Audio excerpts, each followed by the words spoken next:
Celui qui traîne le chariot, c'est Paul. Ceux qui l'accompagnent, Jackie, Enya, Heidi, ses 3 chiens, sa famille, comme il dit. Paul a quitté Lisbonne le 11 janvier dernier à pied. Après 2 ans de chômage et peu de perspectives, il voulait vivre une vraie expérience humaine. J'ai décidé de faire quelque chose de différent dans ma vie. J'avais un rêve depuis 25 ans, de faire à pied ou en vélo. Peu importe, mais mon rêve c'était de rejoindre Lisbonne à la Finlande.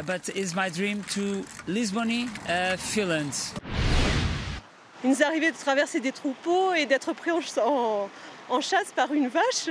Mais voilà, donc on se méfie quand même.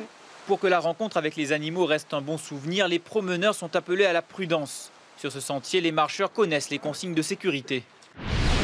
Plus silencieux que leurs voisins canins, les chats sont tout aussi exigeants dans les prestations. Un travail d'hôte que Anne-Marie partage avec son petit-fils Kylian.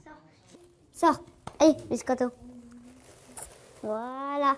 S'il y a des chats qui me suivent, ça veut dire que 20 câlins. Alors moi, je les fais un câlin, comme ça, ils sont contents.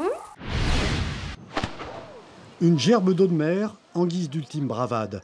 Les plongeurs des mineurs de la Marine nationale ont fait exploser sur place 7 obus allemands datant de la Seconde Guerre mondiale. La routine pour ces spécialistes, même si le danger est toujours présent. Vers 16 h, le dispositif de sécurité a été levé et les plages rouvertes au public. Déjà, des dizaines de personnes en avance sur l'heure d'ouverture des portes ce début d'après-midi. Toutes et tous célibataires et un peu gênés forcément par la situation. Un lieu de rencontre comme un grand hall de gare. Son nom en forme d'un numéro collé sur un badge et la présence d'une caméra de télévision qui n'arrange rien pour faire passer sa timidité. Le plus âgé d'entre eux a plus d'1 siècle d'existence, le plus jeune quelques semaines seulement.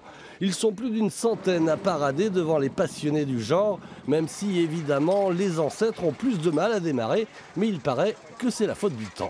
Là on avait 2 apprentis qui l'ont loupé. 2 minutes à peine à flotter dans les airs, c'est le temps dont disposent ces 4 équipiers pour répéter leur figure, se regrouper, s'ajuster.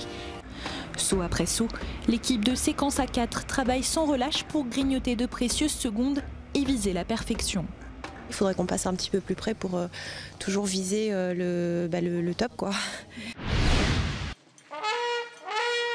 Les soldats romains débarquent à Rom. Leur objectif, remonter le temps jusqu'au 1er siècle après Jésus-Christ. C'était l'époque de la création de Roranum, cité gallo-romaine grande comme la moitié de Poitiers. C'était l'époque où les Romains possédaient la Gaule.